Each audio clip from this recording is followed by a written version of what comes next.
परिचय। कैसे हो अमित? मैं बढ़िया हूं। तुम चिंता में दिख रहे हो, क्या बात है? कल मेरी बहन ने मुझसे एक सवाल पूछा और मैं उसका जवाब नहीं दे सका।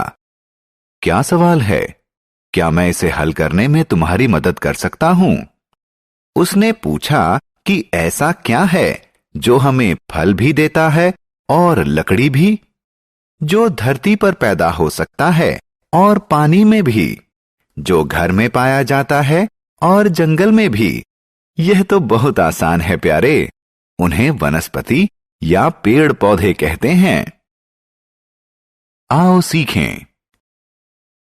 विभिन्न प्रकार की वनस्पतियों का वर्णन करना। किसी वनस्पति के मुख्य भाग का वर्णन करना। वनस्पतियों के मुख्य लाभ बताना। वनस्पति जीवन। नमस्कार दोस्तों, मैं पंकज हूं। क्या आप जानते हैं कि वनस्पति हमारे मित्र भी होते हैं, क्योंकि वो हमें भोजन और जीवन यापन के लिए जरूरी दूसरी कई सामग्री देते हैं। इसके अलावा वो हमें छाया भी देते हैं। वो भी हमारी तरह सजीव होते हैं। उन्हें अपने जीवित रहने और बढ़ने के लिए आहार और जल की जरूरत होती है। उनमें भी हमारी तरह विकसित और लंबे होने की योग्यता होती है। वनस्पतियों के प्रकार। बच्चों, हम अपने आसपास विभिन्न प्रकार के पेड़ पौधों को देखते हैं। हम देखते हैं कि कुछ पौधे लंबे होते हैं तो कुछ छोटे। जो पौधे बहुत लंबे और मजबूत होते हैं उन्हें पेड़ कहते हैं, जैसे आम, नारियल, नीम इत्यादि पेड़ हैं। जो पौधे पेड़ों से छोटे होते हैं उन्हें झाड़ियां कहते हैं, जैसे गुलाब या सूरजमुखी के पौधे। इनके अलावा कुछ वनस्पतियां बहुत छोटी होती हैं। इन्हें शाक कहते हैं। बैंगन और पालक शाक के उदाहरण हैं। बेल और लताएं। दोस्तों, यह जानकर आपको आश्चर्य होगा कि कुछ वनस्पतियां सीधी खड़ी नहीं हो सकती और उन्हें खड़े होने के लिए सहारे की जरूरत होती है। ऐसी वनस्पतियों को बेल और लताएं कहते हैं। बेल किसी सहारे के साथ बढ़ती है, जैसे कि मनी प्लांट। लताएं जमीन पर फैलकर बढ़ती हैं, जैसे कि कद्दू और तरबूज। वनस्पतियों के अंग। दोस्तों, आइए पौधों के विभिन्न अंगों की चर्चा करें। किसी पौधे के मुख्य अंग जड़, तना, पत्ते, फूल और फल होते हैं। आइए एक एक कर इन सभी के बारे में और जानें। जड़ पौधे का सबसे निचला अंग होता है। ये मिट्टी में विकसित होती है और पौधे को जल और खनिज प्राप्त करने में सहायता करती है।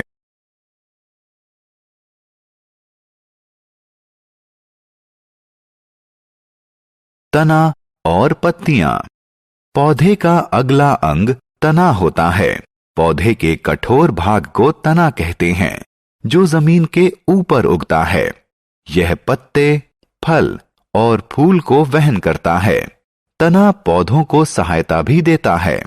दोस्तों, क्या आप जानते हैं कि तने का कौन सा भाग उन्हें फल तैयार करने में मदद करता है? बिल्कुल सही, पत्तियां करती हैं। पत्तियों का रंग हरा होता है और ये तने से उत्पन्न होती हैं। फूल और फल।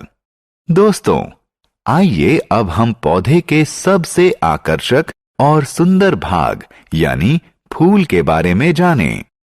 फूल विभिन्न रंगों और प्रकार के होते हैं, जैसे सूरजमुखी, गुलाब या डहेलिया इत्यादि। मैं जानता हूं कि आप में से ज्यादातर लोग फल पसंद करते हैं। पौधे के रसदार भाग को फल कहते हैं। फल विभिन्न आकार, प्रकार और रंग के होते हैं, जैसे केला, आम, सेब या संतरा।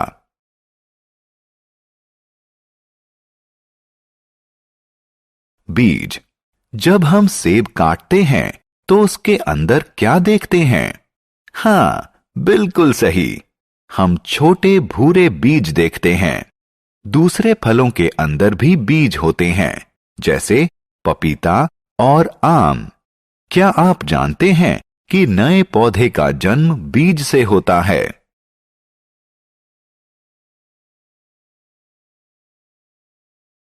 वनस्पतियों का उपयोग।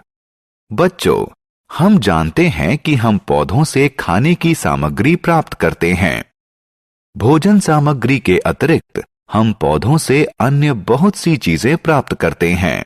बहुत सी दवाइयां व इत्र यानी परफ्यूम पौधों से बनते हैं। पेड़ हमें लकड़ी भी देते हैं।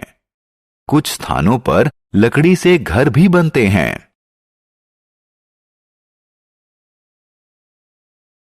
आओ खेलें। दोस्तों, आइए आपकी जानकारी की परीक्षा लें। पौधों के विभिन्न अंगों से उनके कार्यों का मिलान करें। हमने क्या चर्चा की? हमारी ही तरह पौधे भी सजीव होते हैं। पौधे कई प्रकार के होते हैं, जैसे पेड़, झाड़ियां, शाक, बेल और लताएं। पौधे हमें भोजन, लकड़ी, तेल, दवाई और सांस लेने के लिए ताजा हवा देते हैं।